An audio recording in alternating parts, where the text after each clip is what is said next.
Tá 95, Neil 76. The question is carried, and I'd like to congratulate Deputy Micheál Martin.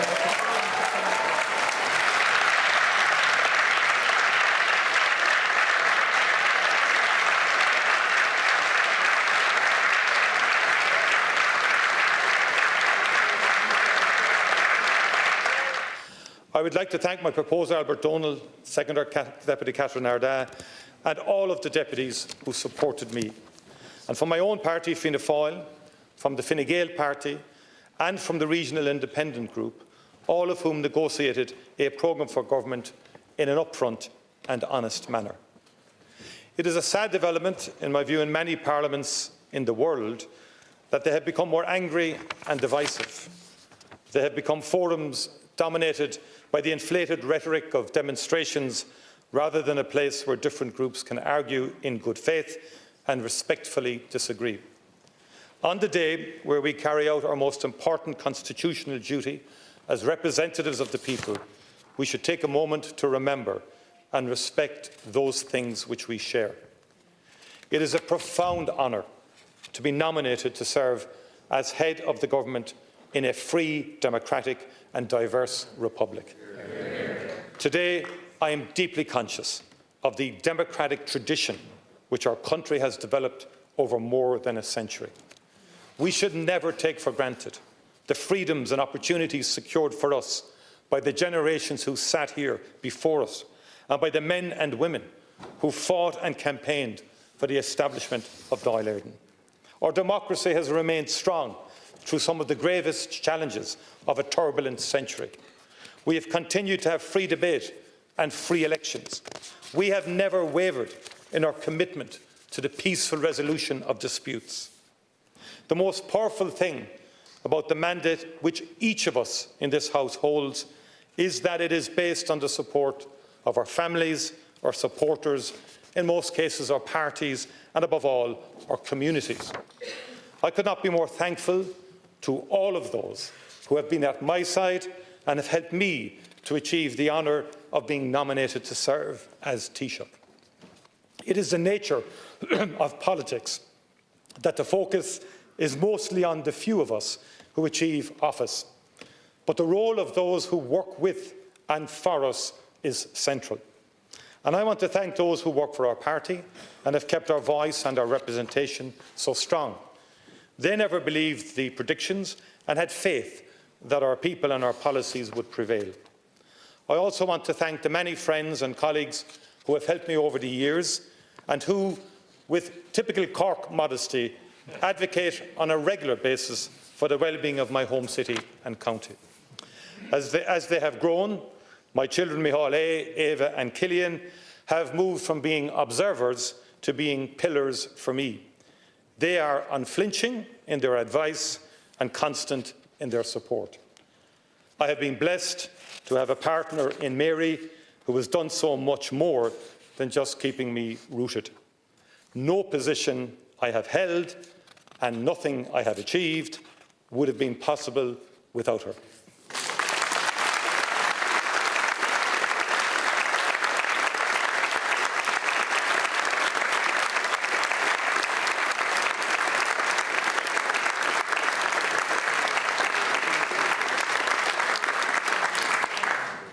I would also like to acknowledge my wider family and especially my late parents, Paddy and Lana. Yesterday was the anniversary of the passing of my late father, and this week, every year, I remember all he did for us and the values which he lived by every day. A strong and athletic sporting man, he was also quiet and determined in the small and large steps he took every day to help others. The CIE Widow and Orphans Fund, which he founded, helping hundreds of families at tough times of the year, was just one example of his commitment to turning values into action. Ours was a home where service to the wider community and an understanding of shared responsibility within society was always the defining value. Turner's Cross was a wonderful place to grow up in, and I will always be grateful to Coláiste de Chríost, both primary and secondary, for the education and encouragement which our teachers gave to me and my generation. My respect and belief in the essential role teachers play in building communities and society stems from the inspiring guidance I received from many of my teachers who are ambitious for us and set the sky as the limit. And it was also there that I first learned of the power of political action, as few of us working-class kids then could have hoped to complete school without the revolution which Minister for Education Don O'Malley and former Taoiseach Jack Lynch introduced.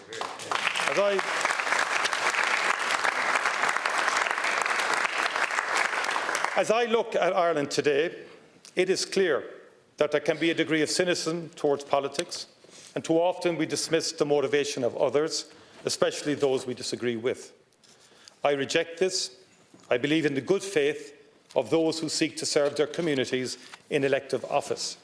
And I believe that politics remains a force for good, a force for positive change. I hope that we can have a cooperative Oireachtas in the coming years, where we try to emphasise positive discussion.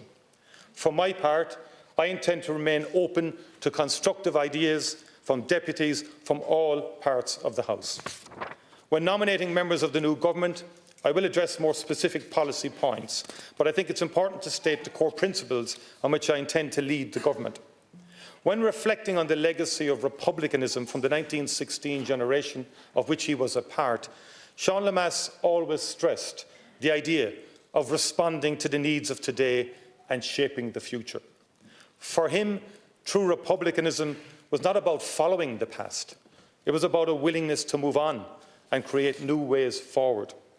He summed this up with his favourite quote from Padraig Pearse: "Every generation has its task." And for us today, for this generation of political leaders, the task is to protect Ireland's strength at a moment of real threat, while also addressing critical social needs. By any reasonable measure, this is a challenging moment in world history.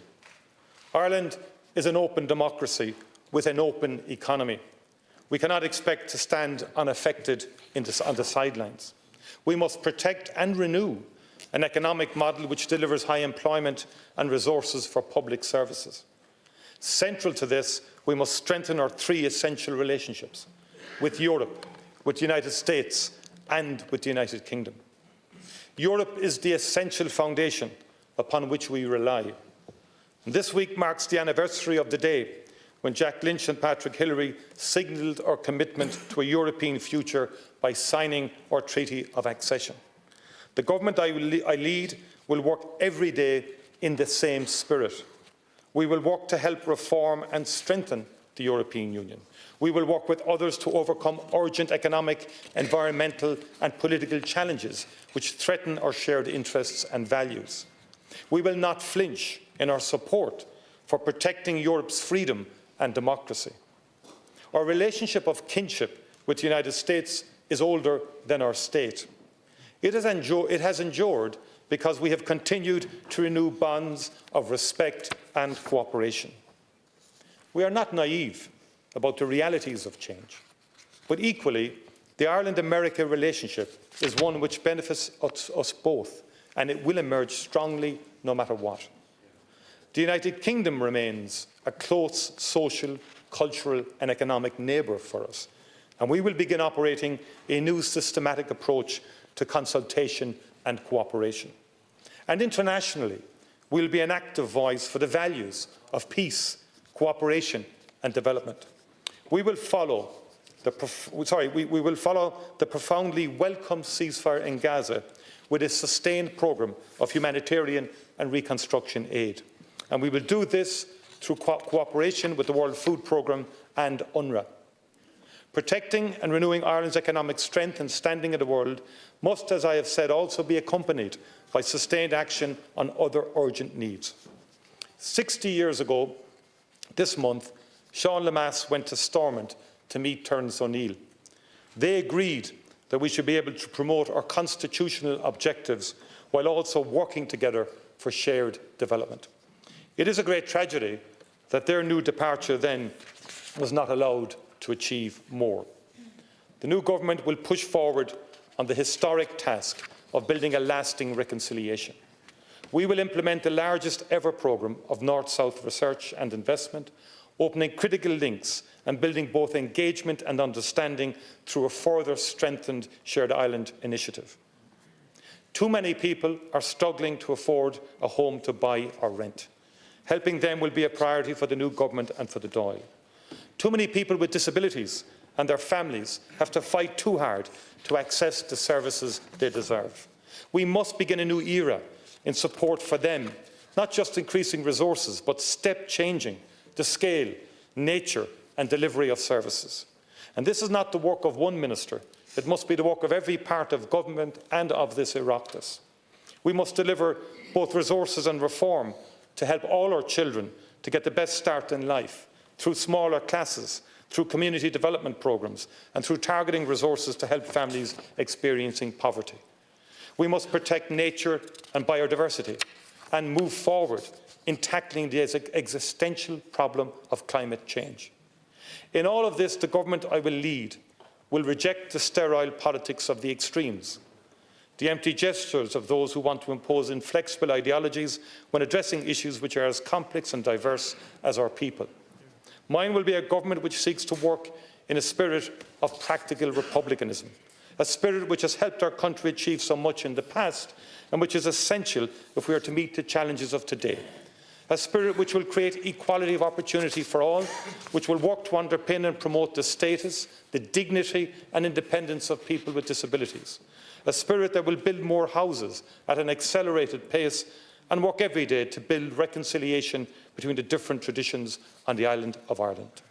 In my role mar Taoiseach an rialtas nua seo, ag tréimhse codathach míhuainach timpeall na Crinne, tá ein láidir agam, obair leanúnach gan stad a dhéanamh gach éon lá mar Taoiseach chun an tír seo a chur chun cín. Buntáistí agus luachanna na hÉirden a léirú thar lear, agus gan Áras, beidh an rialtas ag dul an ghlaic leis na dúchláin mhóra timpeall oring inniu. Geollam díobh go mbeidh mé ag freastal ar mo dhíthal ar son de tíre seo. Go raibh míle mágah agus ní neart go cur le chéile.